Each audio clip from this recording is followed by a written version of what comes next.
우리 인간은요, 하나님께서 비전을 통해서 살아갈 수 있도록 만드셨어요.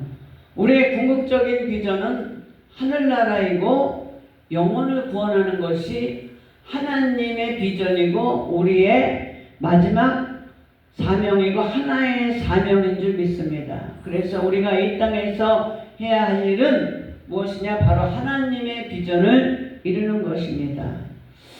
각자에게 하나님께서 비전을 주셨어요. 사람이 왜 자살을 하느냐? 비전이 없기 때문에 자살을 해요. 아무리 환경이 어렵고 힘들어도 목표가 있고 꿈이 있는 사람은 좌절하지 않고 그 비전을 이루기 위해서 열심히 나름대로 고군분투하며 살아가는 줄 믿습니다.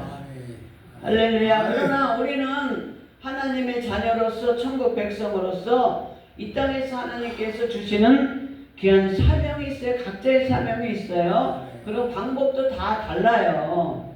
그런데 그 비전이 있는 사람은 결코 죽지 아니한다. 그러니까 죽는 게 뭐냐? 내가 이 세상의 삶을 그냥 마감하는 그런 죽음이 아니라 삶 가운데 내가 죽지 않는 것은 아직도 살아있다. 아직도 하나님의 일을 한다. 아직도 내가 무엇인가의 꿈을 이루기 위해서 고군분투하고 노력을 한다. 이런 것이 죽지 않았다. 나 아직 죽지 않았어. 그게 뭐냐? 나 아직 할 일이 남았어. 그런 의미예요. 예를 들어서 부모님이 자식한테 말 들어. 그러면은 말만 들으라는 얘기가 아니잖아요. 부모님의 말을 듣고 그대로 행동해. 이 자식아 말 들어. 그러면은 말만 들으라는 얘기 아니잖아요. 그러니까 하나님의 말씀을 들어라, 묵상하라. 그거는 그냥 듣고 묵상하라는 것이 아니라 말씀을 듣고 행함으로 옮겨라. 그 시편 1편 3절에 하나님의 말씀을 주야로 묵상하는 자는 시절을 쫓아 과실을 맺는다고 그랬잖아요. 그리고 계시록 1장 3절에 보면 하나님의 말씀을, 기록된 말씀을 읽고 듣고 행하는 자가 복이 있다. 그러니까 하나님의 말씀의 묵상이라는 것은 그냥 이게 우리의 이렇게 하나님의 말씀을 깨닫고 그냥 감동받는 거기에서 끝나는 것이 아니라 우리가 하나님의 말씀을 실천해서 그 삶을 통해서 하나님의 역사를 이뤄나가는 그 열매를 맺는 것까지가 묵상하고 그 묵상함으로써 하나님이 저와 여러분에게 주시는 축복을 누릴 수 있다. 그게 묵상의 축복이에요. 아멘. 마찬가지로 우리가 비전이 없는 사람은 죽는다. 그래서 그녀가 생명을 끊는 그것이 아니라 아직도 살아있다는 것은 바로 뭐냐? 우리가 아직까지도 해야 할 일이 남아있다. 해야 할 일이 남아있는 것은 하나님께서 결코 그냥 두시지 않고 그 하나님의 비전을 이루기 위해서 하나님께서 저와 여러분과 함께 하심을 믿습니다. 임마누엘의 축복이 함께 하시는 줄 믿습니다. 임마누엘이 뭐예요? 하나님이 함께 하신다. 그래서 하나님이 함께 하심으로 요셉이나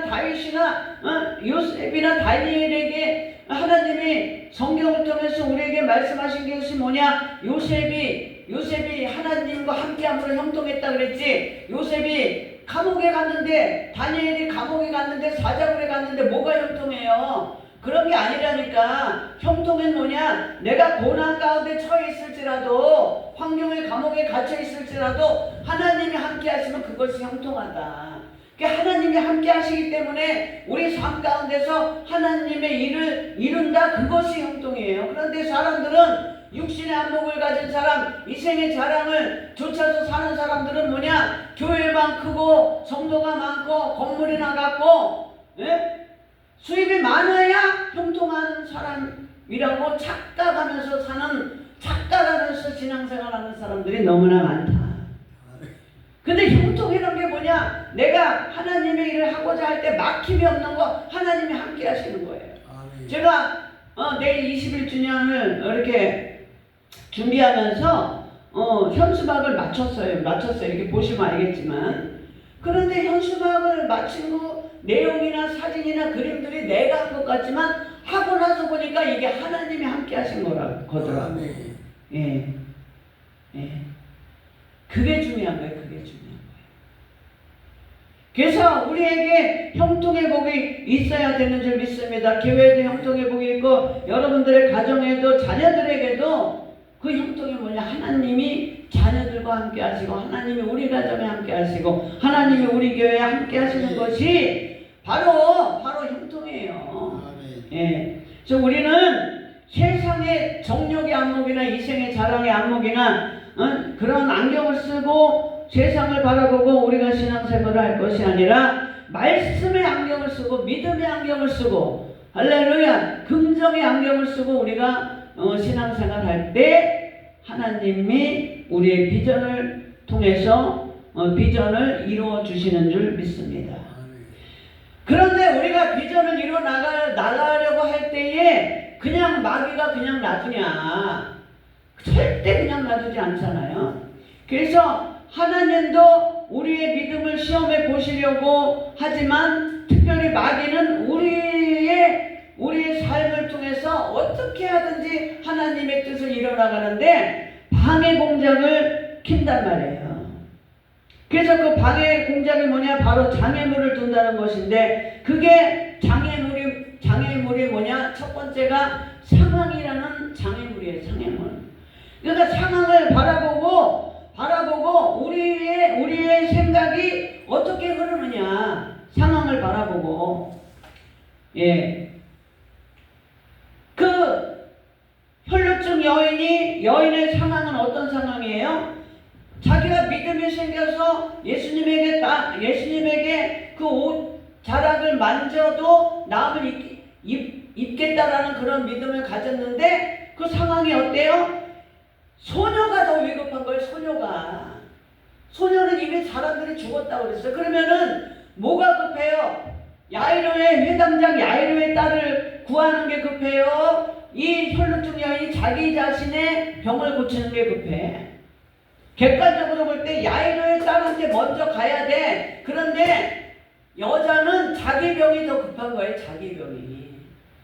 자기 병이 더 급하고 자기 비전을 이루는 것이 자기 목적을 이루는 것이 더 급한 마음이 그런 상황이라는 장벽을 넘어설 수 있다라는 거예요. 할렐루야. 그러니까 우리는 어떠한 상황이 있다 할지라도 우리 비전을 이루고자 하는 비전을 어떻게 하든지 내가 이루고자 하는 그러한 마음이 있어야 된다는 거죠. 그 다음에 어떤 장벽이 이 여인에게 어떤 장벽이 있었냐? 신분 장벽이 있어요. 신분 장벽. 우리가 무슨 일을 하려면은요 참 그게 사회적인 그 신분이라는 게 그걸 무시 못해요. 그런 장벽들이 우리가 주의를 할 때도 얼마나 많이 벌어지는지 몰라. 아무리 실력이 있고 아무리 영성이 뛰어난다 할지라도 오늘날 목회자 세계에서도 돈 많고 신분이 높아야 산다니까요. 그래서 저는 이번에는 그렇게 하지 않았어요. 그냥 제가 초청한 분들 가운데 오시겠다고 하는 분들 가운데서 제가 순서를 맡겼어요. 그 어떤 분은 자기 순서 없으면은 안 와. 그리고 순서를 맡겨도 작년에 20주년 할 때 대표기도 맡겼다고 안 온 사람도 있어. 그것은 바로 자기가 잘했다고 생각하지만 하나님이 보실 때는 너는 그 장벽을 넘어서지 못한 사람이다. 너는 믿음에 네 자신이 나는 믿음이 있는 사람이라고 착각할지 모르지만 너는 신분이라는 장벽을 믿음으로 넘어서지 못한 사람이다. 할렐루야. 아멘. 이 여인은 신분의 장벽을 넘은 사람이에요. 그 여인의 신분은 어떤 신분이냐? 이스라엘 공동체에서 소외된 자, 이스라엘 공동체에서 같이 감히 합류할 수 없는 자. 그래서 이스라엘 공동체에 들어오지 못하고 내가 돌을 던지면은 맞지 않을 거리만큼 떨어져 있어야 되는 사람. 우리는 이 신앙 공동체 안에 있다 할지라도 그 하나님의 자녀로서의 신분을 갖추지 못한 사람이 너무나 많아요. 교회 안에서도 양과 염소가 있다 그러잖아.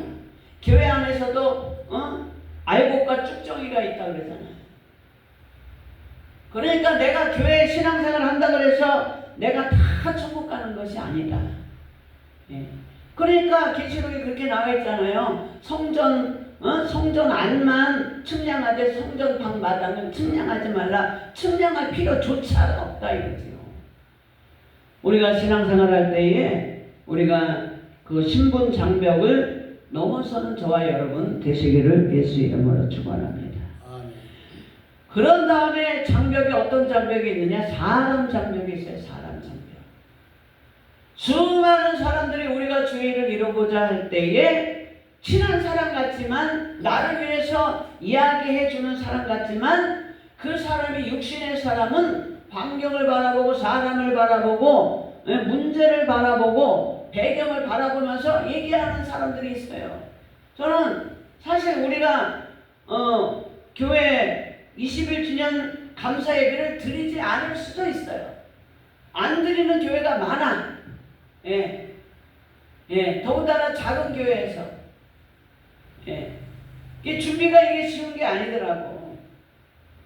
첫째는 사람이 많이 올까 안 올까, 물질이 얼마나 들까 안 올까, 이런 생각하면 못하는 거예요.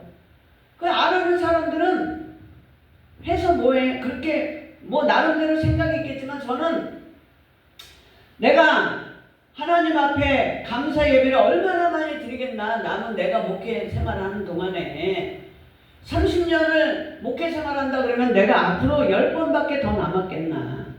앞으로 저 목회하는 거 10년 남았어요. 75세까지, 만 75세까지. 그러면 겨우 내가 하나님 앞에 창립 감사예배 10번 남았는데 그 10번을 하나님 앞에 최선을 다하자. 사람 수 바라보지 아니하고 환경 바라보지 아니하고. 그런데 주변에서는 막 뭔 조그만 교회에서 작은 교회에서 그런 행사를 하니만이 그거 다 마귀 새끼야. 하나님의 일을 방해하려는 그러한 사람 장벽이 라는 거죠.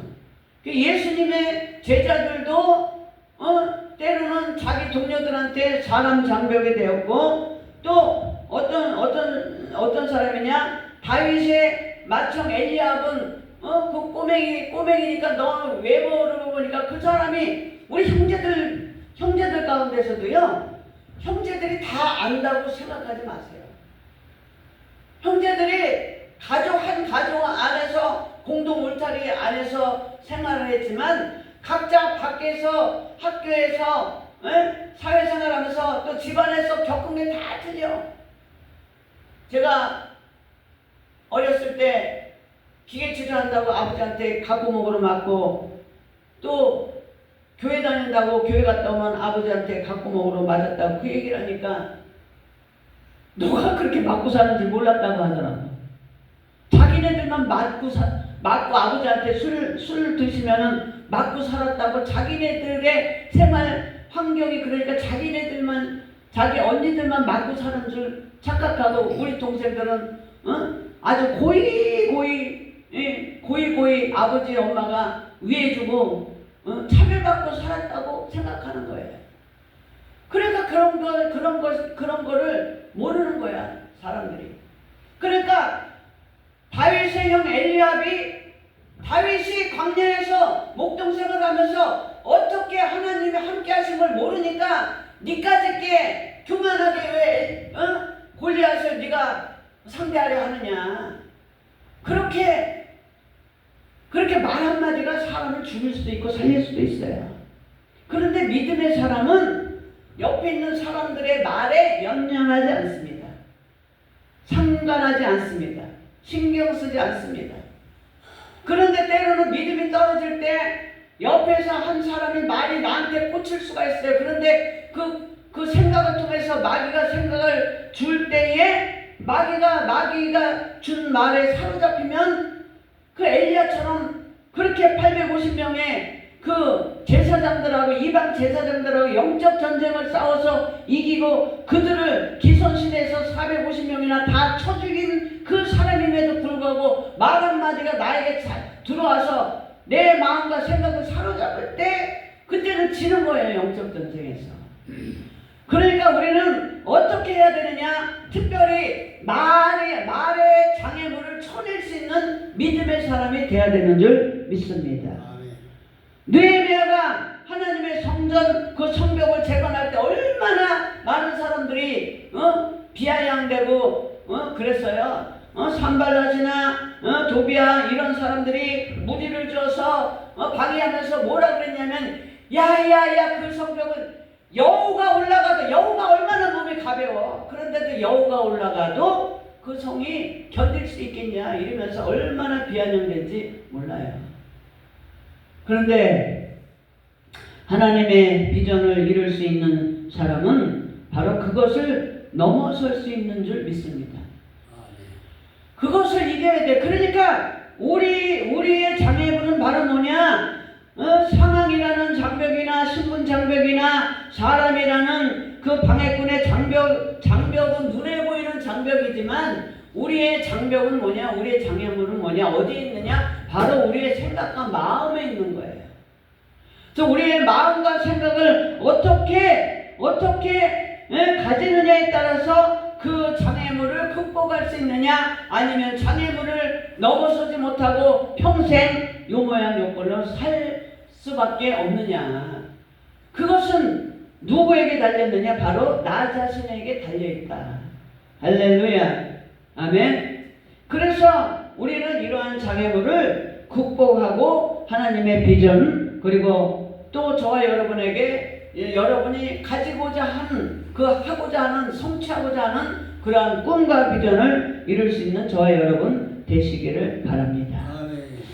그러니까 그 장애물을 극복하려면 어떻게 극복을 하느냐? 첫 번째는 뚜렷한 목적이 있어야 돼. 목적이. 그러니까 저는 사람들이 어저께 TV에서 어떤 증후군이 있는데, 그 증후군 내가 깜빡 잊었는데, 어떤 증후군이 다 이뤄놓고 나면 허전한 그런 증후군이 있다고 그러더라고요. 그러니까 우리는 끊임없이 목적을 만들어야 돼. 자꾸 할 일을 우리가 만들어야 돼. 저도 비전이 있었어요. 어떤 비전이 있고, 그럼 그 비전을 이루고 나면 이 정도면 됐지 하는 생각이 없지 않아 있었어요. 그런데 그 비전, 이 정도면 됐지 않은 그 생각이 나를 죽이는 거란 말이야. 그러니까 어떻게 하든지 한 단계 일어났으면 그 다음 단계로 나가고, 그 다음 단계를 일어났으면 그 다음 단계로 나가고, 또 이렇게 나갔으면은 저 다음 단계로 나가고, 이렇게 뻗어나가고. 그러니까 하나님이 자꾸 비전을 주시는 거예요. 예? 부흥사의 비전을 어느 정도 바운다리가 밑받침이 됐으니까 이제 하나님이 또 나를 또 방송 선교를 또 하나님이 열어주시더라고. 그걸 방송 선교하면서 또 제가 저기 유튜브 방송에다 뭐라고 써요? 세계로 뻗어가는 복음방송 이신유 TV 유튜브 이렇게 제가 해놨거든요. 그러니까 내가 이제 와서 생각하니까 진작에 내가 선교를 했어야 되는데 이제 너무 늦었구나 그런 생각을 했어요. 그런데 그것이 늦었다고 생각하지만 늦었다고 생각하지 않습니다. 지금부터 하면 됩니다. 많은 분들이 교회가 부흥한 그 김문우 목사님이나 다른 목사님들 보면은 다 잘된 것은 뭐냐? 선교하면서부터, 선교를 시작하면서부터 교회가 부흥됐다고 하더라고요. 그러니까 우리는 뚜렷한 목적이, 그 뚜렷한 어떤 선교의 목적이든지 어떤 목적이 있어야 되는 줄 믿습니다. 그 여인은 어떤 목적이 있어야 되냐? 병을 고치고자 하는 그 열망이 있었기 때문에 그런 장애물을 극복할 수 있었던 거예요. 그러니까 우리가 어떤 일을 하고자 할 때 목적이 있으면은 거기에 대해 그것을 이루고자 하는 열망이 있었고 열정이 있어야 되고 열심이 있어야 되는 줄 믿습니다. 그 열심이고 뚜렷한 목적이 있으면 그런 장애물을 다 극복할 수 있는 줄 믿습니다. 두 번째는 포기하지 말아야 되는 줄 믿습니다. 성경에 보니까 많은 의원에게 많은 괴로움을 당하고 모두 허비하였는데도 불구하고 이 여인한테는 아무 효용도 없고 도리어 더 중하던 차에 예수님께서 많은 사람들을 살렸다. 좋은 소식, 희소식, 나에게 도움이 되는 소식, 그것이 복음이란 말이에요. 그 복음의 소식을 들었어요. 그러니까 들었기 때문에 많은 것을 허비하고 괴로움을 당하고 고난을 당했음에도 불구하고 이 여인이 이제는 너무너무 힘들어 포기했다면은 그 혈루증을 고치지 못했을 거예요. 그러니까 우리는 어떠한 상황이 있다 할지라도 우리가 쉬운 일이 없다 그러잖아. 쉬운 일이 없다 그러더라고. 어떤 분이 어떤 일을 하는데 세상에 쉬운 일이 없다. 세상에 쉬운 일이 없어요. 그런데 쉬운 일이 없고 다 힘들고 어렵다 할지라도 포기하지 않으면 반드시 하나님께서 저와 여러분에게 그 꿈을 비전을 이룰 수 있는 은혜를 덧입혀 주시는 줄 믿습니다. 이 여인도 포기하지 않았기 때문에 하나님의 은혜를 덧입은 줄 믿습니다. 마지막으로 어떠해야 되느냐? 장애물을 극복하려면 우리는 행동하는 사람이 되어야 될 줄 믿습니다. 아무리 목적을 갖고 포기하지 않고 또 뚜렷한 목적이 있으면 뭐예요? 그 목적을 위해서 우리가 행동해야 되는 줄 믿습니다. 행동해야 되는데 행동해야 되는 거예요. 꿈만 가지고 있으면 뭐예요? 어떤 사람은 맨날 기도만 하고 있대. 맨날 20년째 그 기도만 하는 거예요. 건물 주세요 기도하면은 건물 주세요 기도하면 건물이 나한테 뚝 떨어져요? 아니잖아. 그러면 그 비전을 위해서 건물을 살려고 돈을 모으고 또 그 건물을 살려고 하는 경제 상황이나 이런 것도 알아보고 또 건물도 알아보고 다녀야 돼. 행해야 될 거 아니에요.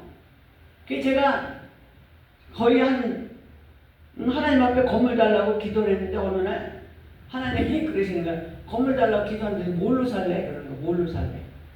건물 달라고 기도하면 하나님이 건물을 나한테 뚝 주는 게 아니야. 내가 심은 게 있어요. 심은 게. 그래서 저번 달부터 제가 건축원금 드리는데 건축원금 드리는 거 안 써요. 안 써. 그전에는 돈이 없으니까 필요하니까 교회 이거 쓰고 저거 쓰고 하는데 이 건축원금 드리는 거는 반드시 모아놨다가 하나님 일에 심는 거예요. 심는 거. 심어야 싹이 나고 줄기가 나고 잎이 나서 꽃이 피고 열매가 맺지. 그 과정이 있는 거예요. 심을 때. 뭐 심었다고 하루아침에 뚝딱 하고 이게 도깨비 방망이처럼 하나님은 도깨비 방망이가 아니야. 하나님은 질서의 하나님이고 하나님은 과정의 하나님이고 하나님은 방법의 하나님이에요. 다 과정이 있고 질서가 있고 방법이 있는데도 불구하고 모든 사람이 한꺼번에 그냥 자기가 기도한 대로 하나님이 해주지 않으면 하나님이 살아계시냐 계시냐 나와 함께하냐 별소리 다 하는 사람들이 너무나 많아요. 그런데 우리는 그 비전을 이루기 위해서 장애물이 있다 할지라도 우리가 뚜렷한 목적을 가지고 포기하지 않고 그것을 행할 때에 하나님께서 그 비전을 이루게 해 주시는 줄 믿습니다. 얼마나 많은 사람들이 그 여인이 그 예수님한테 다가갈 때 얼마나 많은 사람들이 방해했겠어요. 제자들까지도 예수님이 그랬잖아요. 내 능력이 나갔다. 능력이 나간 걸 알잖아. 우리가 기도하는 사람들은 안수할 때 능력이 나간 걸 알잖아요. 이 사람이 기도할 때 고침을 받았다. 하나님이 성령이 역사하신다. 그걸 알잖아요. 다. 그러니 우리 같은 사람도 아는데 예수님은 왜 몰랐겠어요? 내 능력이 나갔다. 그러니까 아유 예수님 사람들이 이렇게 많아가지고 예수님을 밀고 땡기고 해갖고 그래서 그런 거예요. 예. 그럼에도 불구하고 이 여인은 자기 믿음대로 손을 뻗쳐서 예수님의 옷가에 손을 댔기 때문에 그 믿음대로 행했기 때문에 할렐루야 말씀대로 순종했기 때문에 자기가 기도한 대로 행했기 때문에 기적의 주인공이 된 줄로 믿습니다. 기적은 아무한테나 일어나는 것이 아니에요. 1시간 기도하면 뭐 귀신이 떠나고 2시간 기도하면 문제가 해결되고 3시간 기도하면 기적이 일어난다. 조용기 목사님이 말씀하지만 기도만 한다고 되는 게 아니라고요. 할렐루야. 나는 기도만 하면 된다고 하는 사람은 나는 이상한 사람이라고 봐. 기도는 뭐냐? 진정한 기도는 뭐냐? 기도한 대로 행하고 할렐루야. 기도한 대로 응답받을 것을 믿고 행하는 그 사람에게 하나님께서 반드시 문제를 해결해 주시고 귀신을 쫓아내고 기적의 주인공이 되게 해 주시는 줄 믿습니다. 아멘. 그 혈루증 여인에 대한 기록을 왜 기록했냐? 그 혈루증 여인의 비천한 여인임에도 불구하고 하나님께서 이 여인에 대한 행적을 기록한 것은 뭐냐? 그 많은 사람들 가운데서 많은 사람들이 쫓아다녔음에도 불구하고 기적의 주인공이 된 것은 이 여인을 통해서 보고 배우라는 거죠. 아멘.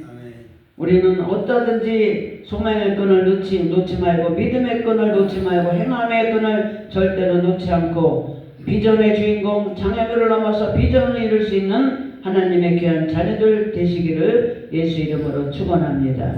우리 말씀을 생각하면서 우리 주여 인청하시고 기도합니다. 주여 할렐루야. 아버지 하나님 감사합니다. 아버지 하나님